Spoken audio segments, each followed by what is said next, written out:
welcome to our lecture series on Indian ethos in management, and I am going to extend our discussion on the topic of forward engineering, which we discussed in the previous lecture also. It is going to be part 2 of our lectures on the same topic. And in the previous lecture of mine, I gave you a brief introduction of what exactly we mean by forward engineering, and we talked about how to maintain a fine balance between rationality and creativity. And for that there are different tools, and some of the tools we discussed, and we also had a discussion, I had a brief discussion on this very fact that in strategic management, in conventional strategic management framework, we do conduct SWOT analysis, and that SWOT analysis is, some people say that it has become redundant. No, it is not redundant, but it requires some modification, and for that only we have certain tools in the segment of forward engineering. So I had discussed about the bow analysis, which was talking about the barriers and obstacles in addition to weaknesses. Now it is time for us to discuss about the metric analysis. So in this very lecture of mine, I will be telling you about the different tools of forward engineering to find the solution of the business problems which we may come across in years to come, in decades to come, we can say. So this metric analysis draws our attention to 5 aspects for improving competitiveness. There are 5 aspects where you can improve your competitiveness. We can call it market, we can call it economic basis, then there is technology, there is resource, and institutional capacities or competencies. So this metric is basically acting as an acronym, and when we elaborate it, this segmentation comes, this classification comes. So in metric analysis, what we do, we actually try to find the 5 aspects for improving competitiveness. So these are the areas where if we work, we can, of course we can for sure improve our competitiveness in the business world, in the segment wherever we are working. It can be market, it can be economic basis, it can be technology, it can be resources, and it is institutional capacities or what you call as competencies. So these are the segments, these are the 5 aspects of improving competitiveness which is being given under, which is being clubbed or classified under metric analysis. So let us understand with an example. If I have to exemplify what exactly this metric analysis is, so we illustrate this metric analysis with illustration of the change in Indian tea industry. As I told you about the author, that the author has, one of the Indian author has conducted a study on Indian tea industry, and from there it is being illustrated. So the first factor in metric analysis relates to market. Suppose if I take market, example of markets, and that too of Indian tea sector, it has been experiencing many changes in the market. This area, this entire tea industry, you can say, this entire sector is witnessing several changes in the market. Like you can say that there is changing tastes of the customers, preferences for branded products, there is a demand for quality tea, and many more. I have just given you some of the examples that in tea industry, in this entire sector, there are several changes which we are witnessing in terms of market. So market is no more demanding the tea only, it is demanding it has preference for branded one, it has preference for variety of tea, and there is segmentation, there is a huge segmentation or branding of this entire sector, wherein the products are being classified on the basis of their quality, their different parameters on the basis of which, or different stages of production process, it is being classified. So changing tastes of customers, preferences for branded products, demand for quality tea, these are some of the important instruments to give an example of change in market, change in marketplace, what we are witnessing. So the tea industry is witnessing a lot of change. While the corporate have responded, these corporate entities who are working in this sector, they have responded well to changes in the markets, and we are one of the biggest exporters to the entire world when it comes to tea. The small grower section of the industry, they still require some sensitization, a kind of sensitization to themselves to such changes in the market. Some of the small grower section, they are still not aware of this entire change in the market. So if they really wish to be competitive, or they really wish to mark their presence in the market, they need to sensitize themselves to such changes in the markets. So in metric analysis, this is why market becomes one of the important component. The second factor which comes here is the economic factor or economic basis. Economics of tea production, it has been severely affected due to increase in the cost of production, because we all know that the way it is being produced and the kind of manpower, the extent of manpower which is being utilized in the sector. So there is an issue of increased cost of production in this segment. And further, the Indian tea industry is known for bearing the social cost as well, and this also affects the economics of the entire tea production or the entire tea sector or industry, you can say. So while the industry has responded to the same through cost cutting measures, but still there are always limits to cost cutting. You cannot reduce your cost after a certain level. After a certain level, your cost curve becomes flat. So you have to, there is some amount of cost which in any case you have to incur. So this economic factor, that is why this economic factor becomes very important. So the focus should be on value addition to improve the economic basis of tea production. So if you can't reduce the cost, if you have to charge that cost from the customer, you should think that in what manner I can improvise, how can I augment the quality of the product so that the customer is not finding it very costly, or customer is finding at least quality which is the price which is commensurate to the quality which is being offered.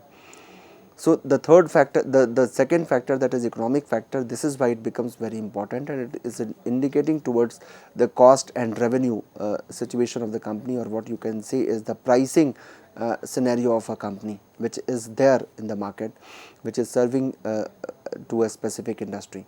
The third factor, that is technology. In metric analysis, the third alphabet which comes in front of us is representing technology. It plays a critical role in competitiveness. How can you make best use of technology to optimize your production? How can we how good you are in making use of technology? That is something which is going to determine the fate of your company. So this third factor, technology, it plays a critical role in ensuring your company's competitiveness. In tea industry, suppose for instance I take, it implies modernization of processing factories. The way it is being processed, the way it is being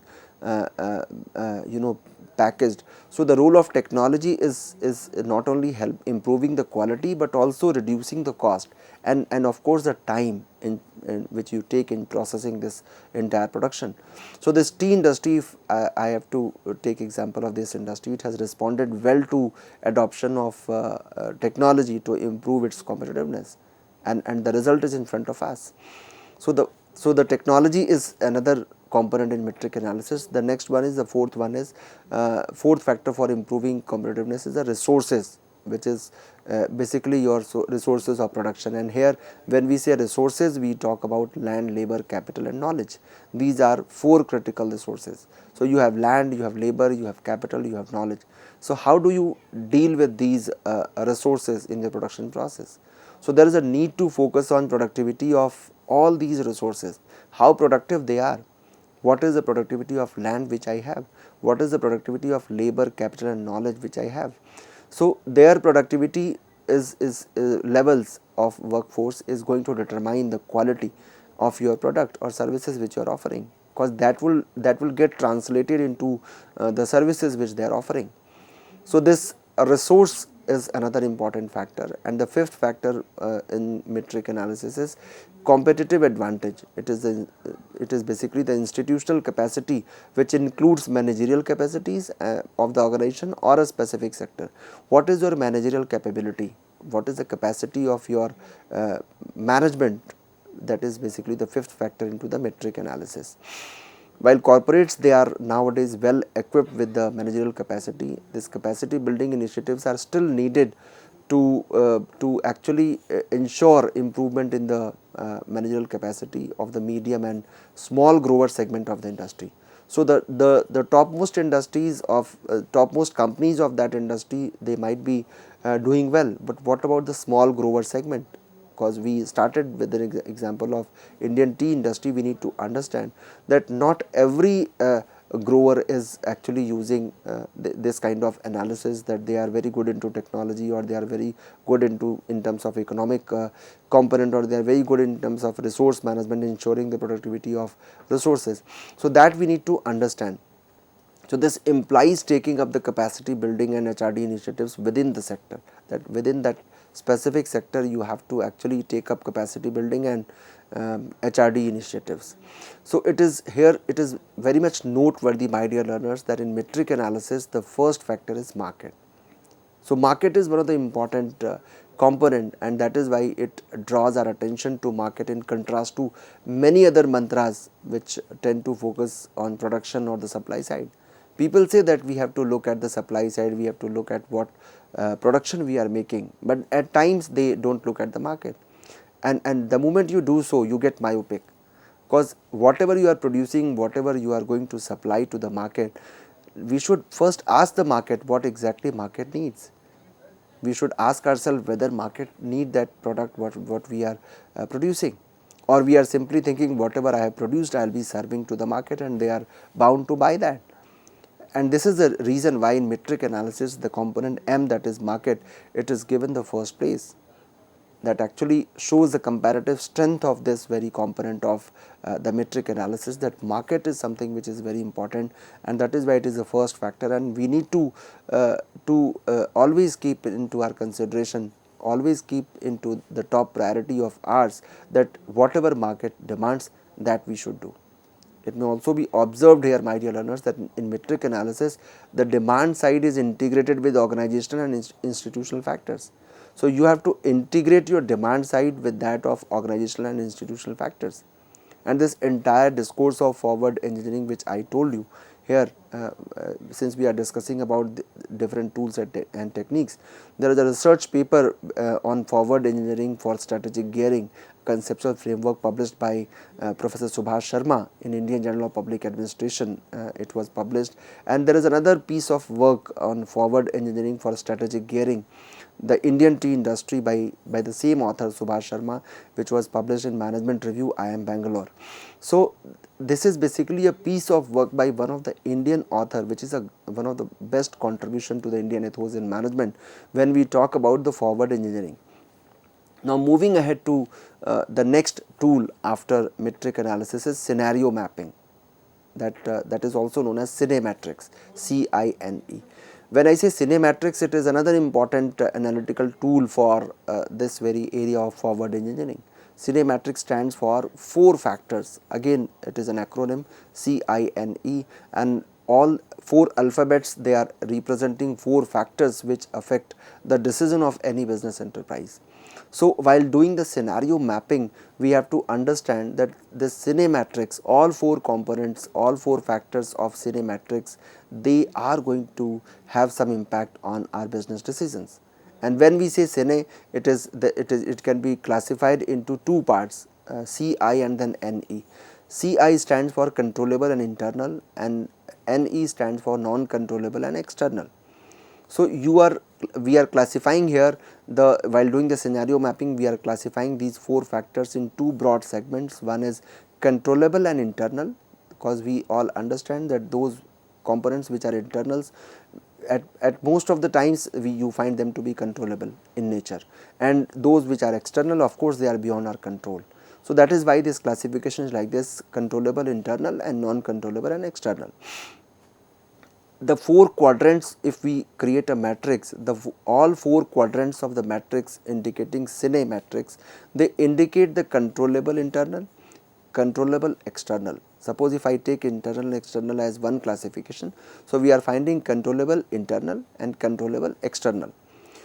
Now moving ahead to external, non-controllable, we will take non-controllable internal and non-controllable external, which means in internal and external factors, we are classifying them on the basis of their controllability. That in internal segment, these are controllable, these are non-controllable.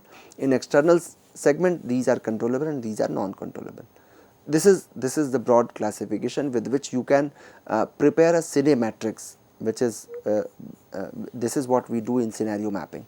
So all the 4 cells or quadrants, they are analyzed, and strategies for converting that the NE factors. When I say NE, that is non-controllable and external. So, non-controllable external factors to CI factors, that is controllable and internal factors. We are going to draw that strategies for converting NE into CI, cause CI is something with which we are comfortable, because they are basically controllable, they are into our control and they are internal to our organization. So, we try to convert those NE factors, that is non-controllable and external factors, towards the CI factors. For this, the strategy is needed to be crafted or drafted. So, in scenario mapping, while doing this matrix analysis, we create a matrix, and to develop this matrix specific to an enterprise, whatever industry to which you belong. Suppose you belong to tea industry, or you belong to biscuit industry, or you belong to any pharmaceutical sector. So, whatever your industry, or you belong to automobile sector. So, whatever your sector is to which your company belongs, you can find a small group of individuals who are thoroughly familiar with the decision situations, that these are the situations which you may come across, these are the situations where you may have to take a decisions. So, the people who are familiar with the business situations, the business trends and the activities of the organization, they are supposed to identify the factors which influence that specific unit or organization.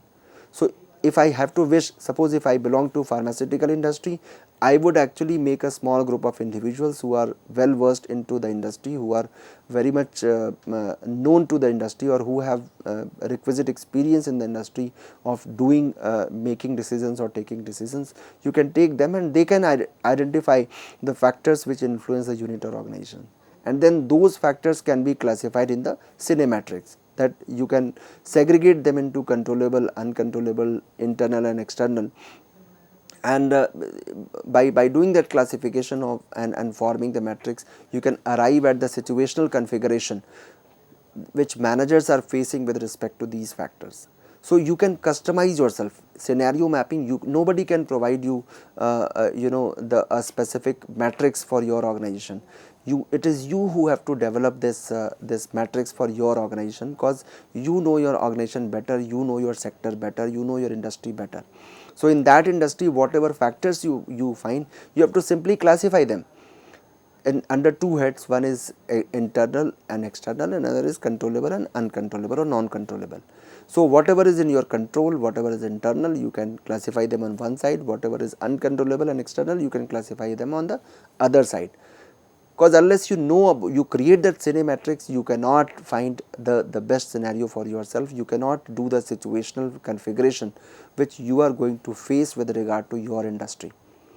So, if the situational configuration falls largely in the controllable internal cell, suppose if you have drafted your matrix, cinematrix, and you find that the situational configuration falls largely in the area of CI, then of course your managers are going to have greater amount of control over decision influencing factors. So, whatever decisions you take, you have complete control over those decisions, and you can control the situation is very much under your control. So, if your configuration falls largely towards the CI area, that is controllable internal, then of course you are lucky enough to have greater control over decision influencing factors. But on the contrary, if your situational configuration largely falls in another area, that is non-controllable external, then of course you are going to operate in a situation of difficulty and even adversity. So, you might have to witness various situations where the situation may go beyond your control, where you are not, because they are external to your business, or they are external factors. So, you cannot exercise control on them. For instance, you cannot have control over your competitors.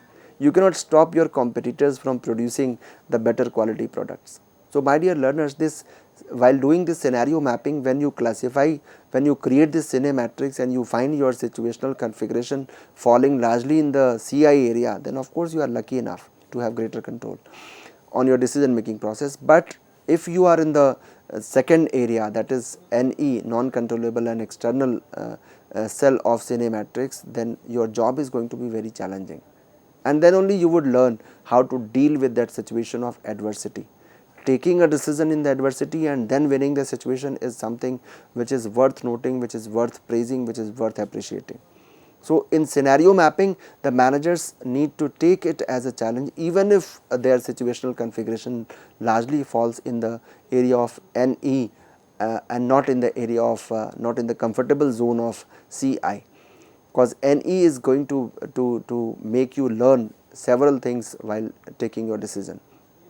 So, while drawing up this cine matrix for your industry, different interest groups such as producers, domestic traders, exporters, or I would say all stakeholders, they are involved in discussions, and each interest group prepares its own cine matrix. Then only you can find and you can find the reflection of mind pooling here. I will be telling you what is mind pooling all about.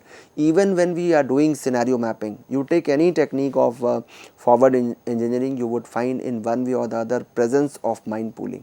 So, mind pooling is always present, because you have to go for finding the best solution, the unique solutions to extraordinary situations.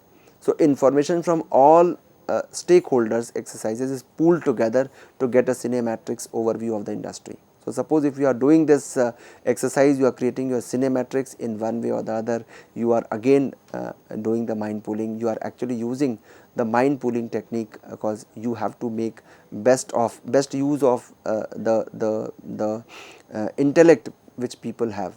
You have to make good use of their creativity and rationality put together. So, groups also indicate the degree of controllability and non-controllability of the factors in terms of high, medium and low, and it is helping you in drawing up action plans to bring the NE factors to the CI cell. You have to bring those NE factors to the CI cell. How to bring that? For that we say that there is a concept of natural strategic advantage.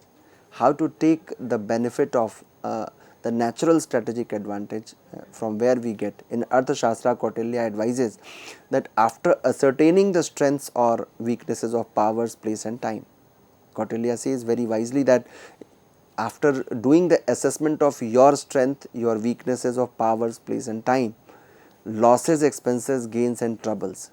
See, these are the points where we have to be mindful.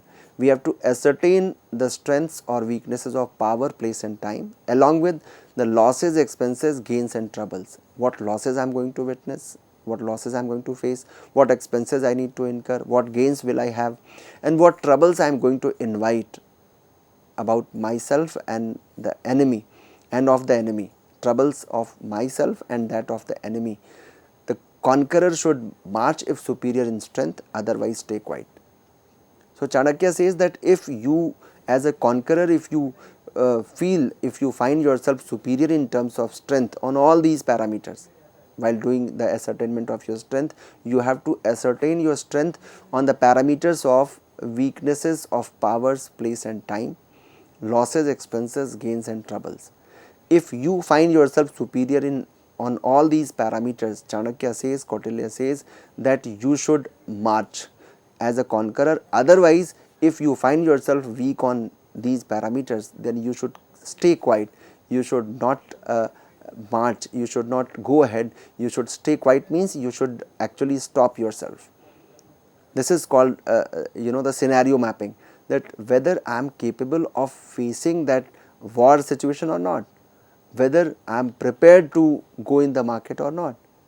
So, the in Arthashastra, Kautilya is advising for a person who is basically acting as a ruler, who is going to rule that specific area. So, Chanakya says that you have to ascertain your strengths, and while ascertaining the strength, if you find yourself superior, then you should march as a conqueror. You will win the situation, you will win the battle. Otherwise, if you are not superior at all, you should stay quiet. The same is applicable, the same can be applied to the business segment also, that if you are not superior enough in your strength, then you should stay quiet. And he also articulates about the concept of natural strategic advantage in terms of the dog and crocodile metaphor.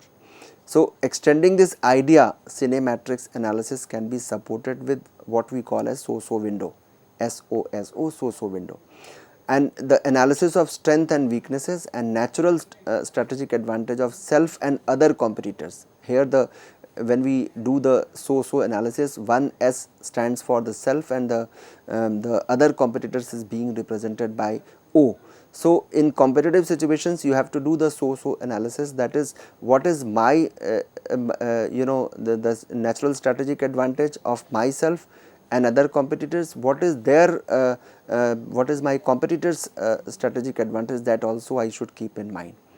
So, this is what we discuss in cinemetrics when we have to go for the scenario mapping, which is one of the most significant tool in the hands of present day managers. It can be used, it can be applied, and since it has been applied in some of the industries to do some kind of scenario mapping, it can be replicated to other business enterprises also. Moving ahead to another technique which is being quoted by the author is fate analysis and the SPOT framework. So, what is this fate analysis and what this SPOT refers to? In forward engineering, when we use this acronym FATE, it refers to future anticipated trends and events. Future anticipated trends and events, that is being explained, that is the explanation to the abbreviation of FATE.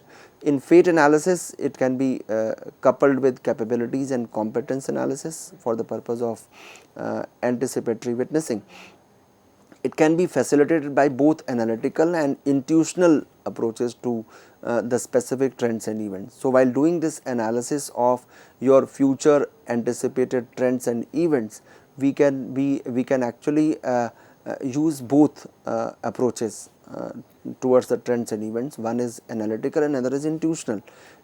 There is no one who is stopping us from doing the analysis, but we need to be intuitive also. We need to apply our intuitive approach also to this fate analysis, and here comes the combination of, here is the point where we combine the rationality with that of creativity.